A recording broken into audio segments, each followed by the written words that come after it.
గుంటూరు కారం సినిమా చూస్తే దర్శకుడు త్రివిక్రమ్‌లో పస పూర్తిగా తగ్గినట్లే అనిపిస్తుంది.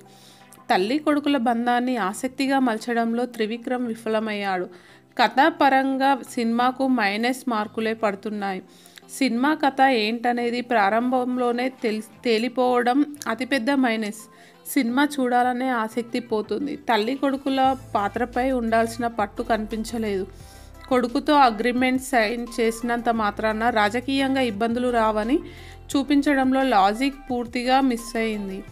త్రివిక్రమ్ చూపించిన రాజకీయ ఎత్తుగడలు సహజత్వానికి దూరంగా ఉన్నాయి. ఇక సినిమాకు ప్లస్ పూర్తిగా మహేష్ బాబు నటన. మహేష్ బాబు పాత్ర చేసే హంగామా, అతని ఎనర్జీ, మాస్ పాటలు, క్లైమాక్స్ సీన్స్, కొన్ని ఎమోషనల్ దృశ్యాలు సినిమాకు హైలైట్ అని చెప్పవచ్చు.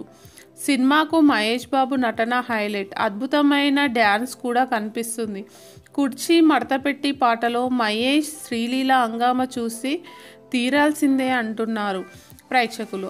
మహేష్ బాబు నటన, శ్రీలీల డ్యాన్స్ సినిమాకు బలం కాగా కథనం పూర్తిగా మైనస్. త్రివిక్రమ్ మార్కు సినిమాలో కనిపించలేదు.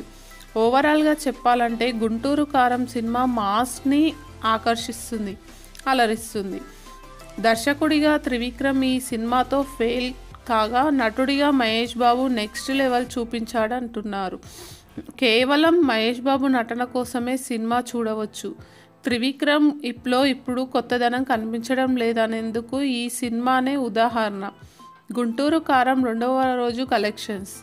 నైజాం 6.5 కోట్లు, సీడెడ్ 2.5 కోట్లు, యూఏ 2.2 కోట్లు, ఈస్ట్ 2.7 కోట్లు, వెస్ట్ 1.50 కోట్లు, గుంటూరు 1.3 కోట్లు, కృష్ణ 1.2 కోట్లు, నెల్లూరు 1.5 కోట్లు, ఏపీ తెలంగాణ టోటల్ 13.9 కోట్లు, ఓవర్సీస్ 3.80 కోట్లు. టోటల్ వరల్డ్ వైడ్ కలెక్షన్స్ 16.7 కోట్లుగా నిలిచాయి.